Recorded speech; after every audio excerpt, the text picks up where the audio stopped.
천예인의 용량은 마운트캐슬은 우리의 심피질이 커졌고 동일한 회로인 피질 기둥의 복제를 많이 만들므로써 우리가 똑똑해졌다는 사실을 깨달았다.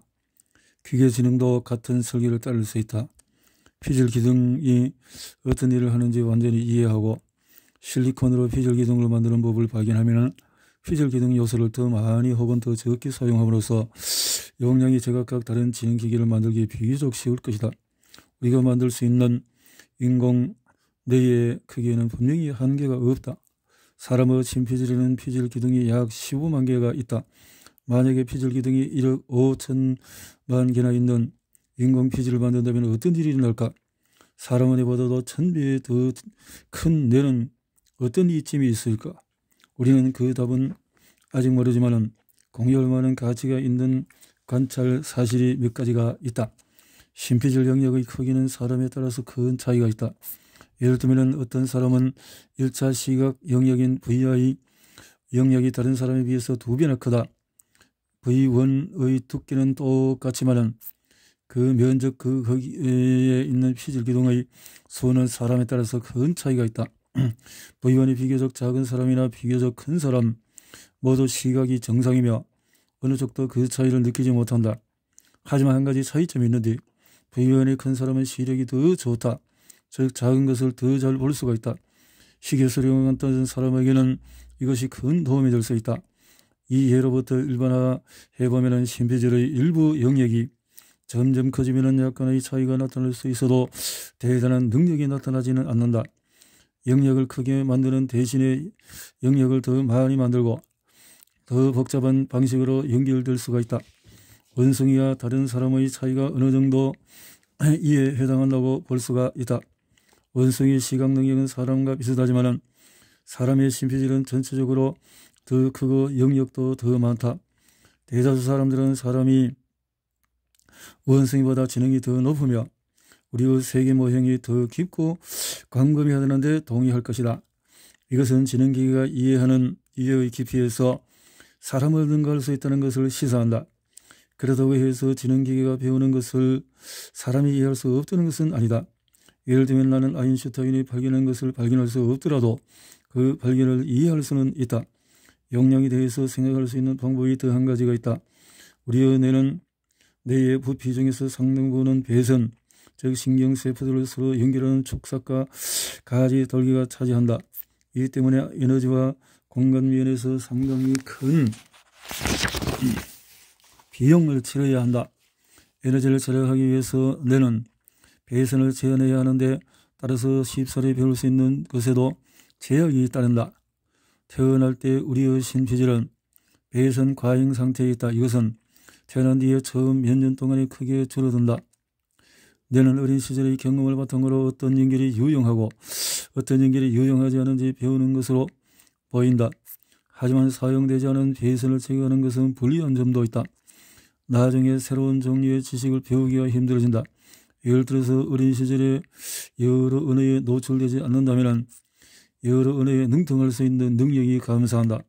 이와 비슷하게 어린 시절에 눈이 제 기능을 하지 못하면 나중에 눈을 고치려도 보는 능력을 영원히 상실할 수 있다. 이것은 아마도 다국어 구사 능력과 시각 능력에 필요한 연결들 중 일부가 사용되지 않는 바람에 상실되기 때문일 것이다. 지능기계는 배선과 관련된 이런 제약이 없다.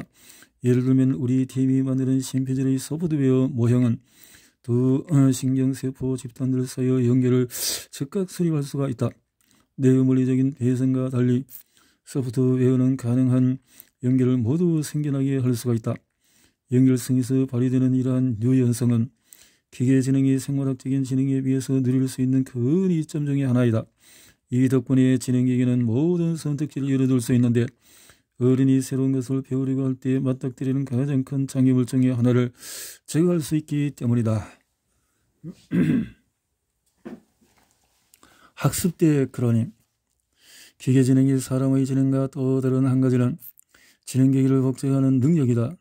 사람은 누구나 아무것도 없는 상태에서 세계 모형을 배워야 한다.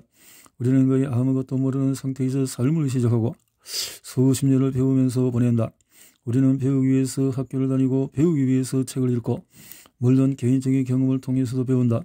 지능기계 역시 세계의 모형을 배워야 한다. 하지만 사람과 달리 우리는 언제든지 지능기계의 클론을 만들 수 있다.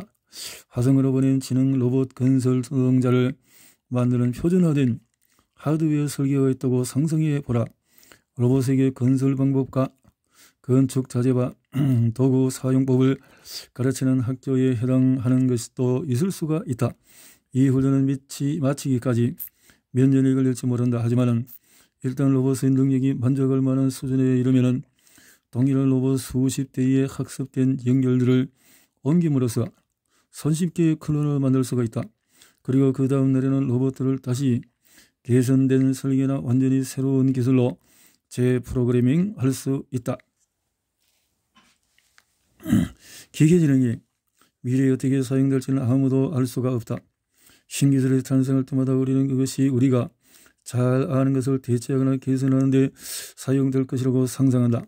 시간이 지나면 아무 예상도 못한 새 용도가 나타나는데 결국 가장 중요한 용도로 자리잡고 사회에 큰 변화를 가져오는 것은 바로 이 예상치 못한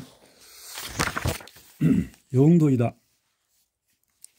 예를 들면 인터넷은 과학과 군사 분야의 컴퓨터 사이에서 파일을 공유하기 위한 목적으로 발견되었는데 전에는 일일이 손으로 하던 이 작업이 이제는 인터넷 덕분에 훨씬 빠르고 효율적으로 일어나게 되었다.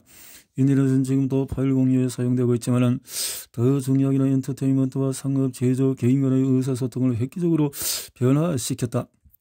인터넷은 심지어 우리가 글을 쓰고 읽는 방식마저도 변화시켰다. 기계지능도 비슷한 전환을 겪을 것이다. 오늘 대다수 AI 과학자들은 구어인식과 사진식별, 운전 등 사람이 할 수 있는 일을 로봇이 하게 만드는 데 초점을 맞추고 있다. AI의 목표가 사람을 흉내내는 것이라는 개념은 유명한 튜링 테스트에 잘 반영되어 있다.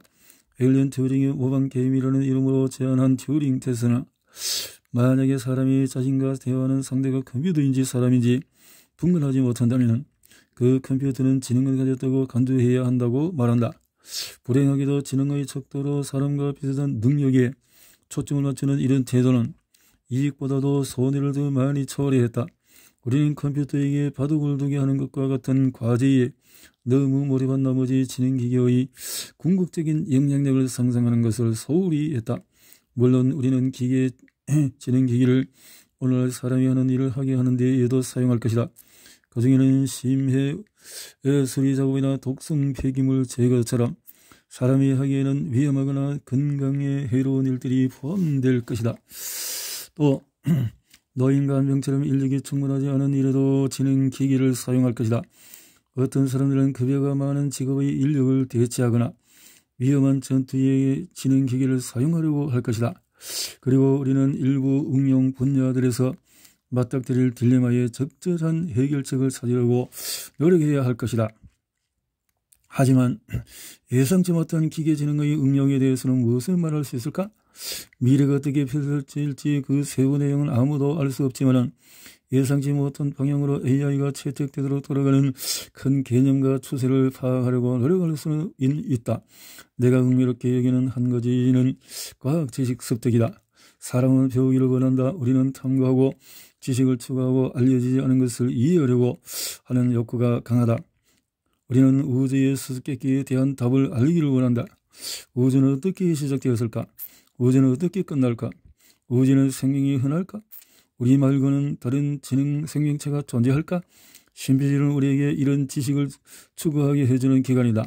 지능기계가 우리보다도 더 빠르고 깊게 생각하고 우리가 감지하지 못하는 것을 감지하고 우리가 갈 수 없는 것을 가는 날이 오면은 우리가 무엇을 배우게 될지 아무도 모른다.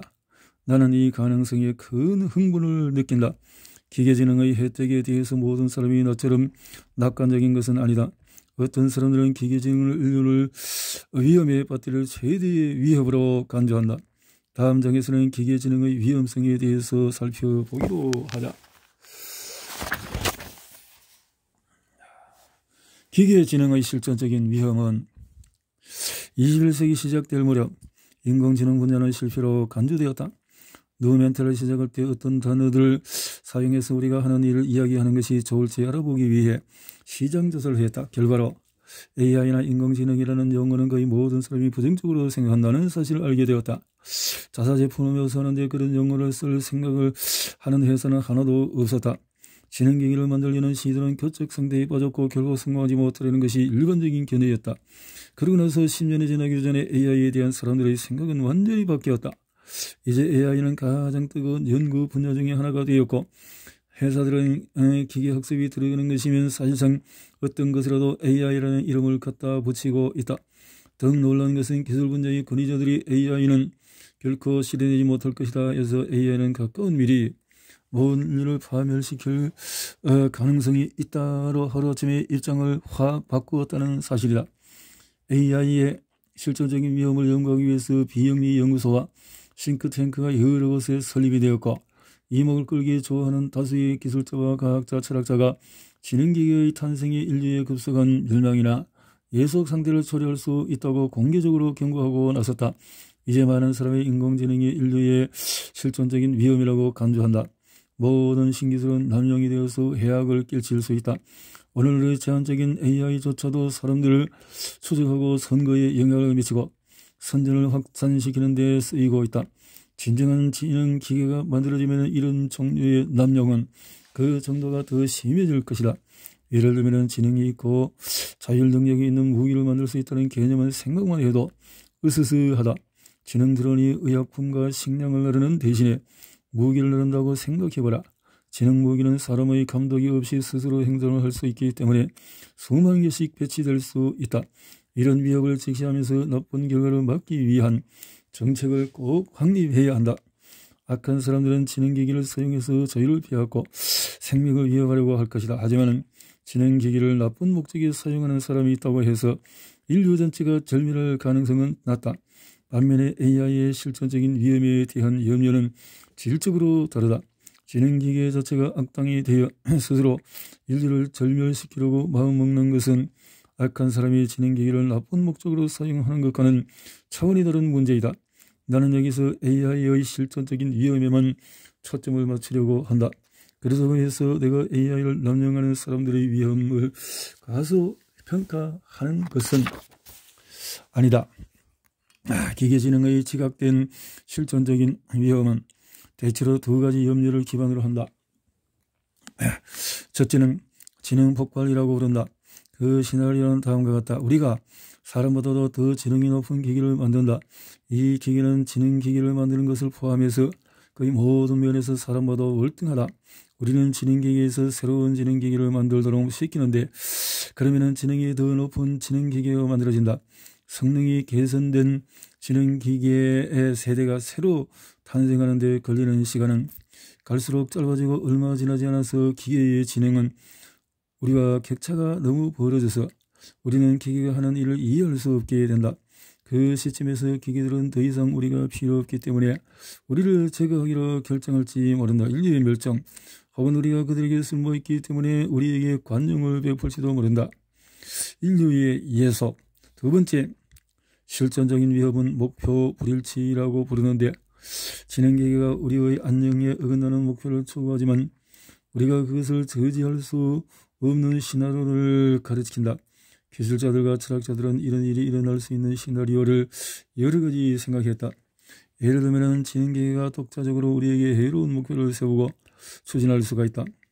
혹은 우리가 지시한 목표를 추구하지만 가차없이 실행에 옮기는 바람에 지구의 모든 차원을 고갈시켜 지구를 우리가 살아갈 수 없는 곳으로 만들 수가 있다.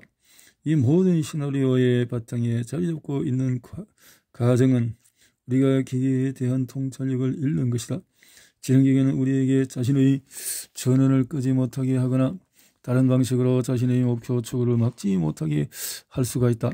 지능기계가 자신과 똑같은 복제를 수백만 개나 만든다고 가정하는 시나리오도 있고 단 하나의 지능기계가 전능한 능력을 지닌다는 시나리오도 있다. 어느 곳이든 인간 대 기계의 대결이라는 결과를 낳고 기계가 우리보다 더 똑똑하다. 이런 시나리오를 읽을 때 나는 이런 연료들이 지능이 무엇인지에 대한 이해가 거의 없는 상태에서 나온 조정이라는 느낌을 받는다. 이 시나리오들은 단지 기술적으로 어떤 것이 가능한지 뿐 아니라 진행이 무엇을 의미하는지에 대해서도 부정확한 개념을 바탕으로 추측에 크게 의존해 나온 것이다.